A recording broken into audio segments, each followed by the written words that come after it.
Okay, here's Mark's disembodied hand again, doing another lesson.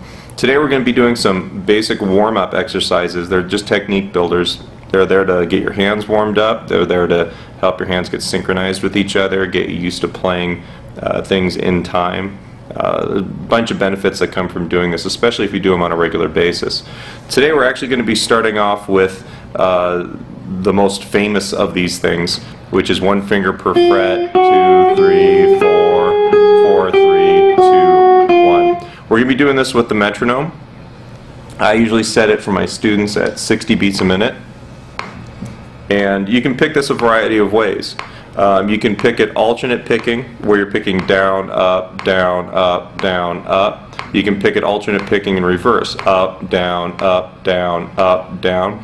You can also pick it all down picks, down, down, down, down, or up, up, up, up. Doing this way will actually help balance out your alternate picking. Even when you're not strictly alternate picking, everything's just going to be a little bit more consistent. So the first thing we're going to do, we're going to take this exercise just on 1 string and do it as eighth notes. As I finish it on each string, I'm going to move up a string.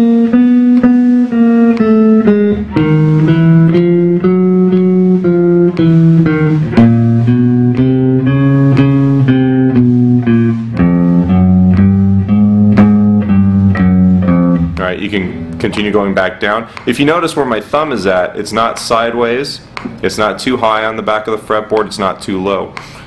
If you put it right here where it's just basically a little bit visible over the top of the fretboard, and it's basically centered behind the mass of your hand, you're not going to have too many problems with it. If you have it sideways, it closes the hand up, it's difficult to move. It's over the top, it pulls things under. If it's too low, it makes everything too shallow. You know, if I'm doing certain things where I can play open chords, you know, I'll actually put my thumb over the top of the neck. If I'm playing a, you know, that kind of rhythm part,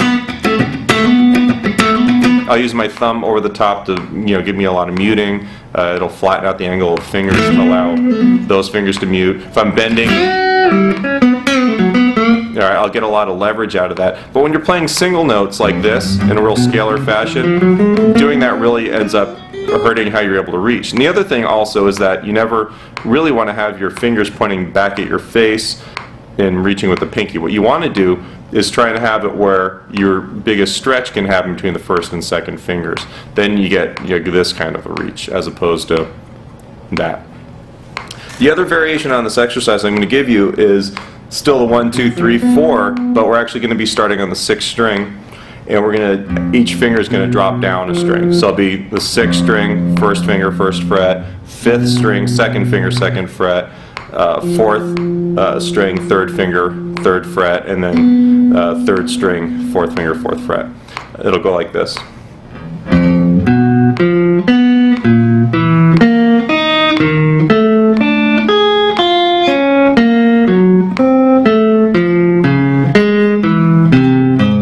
And you can move it up and continue on and whatever.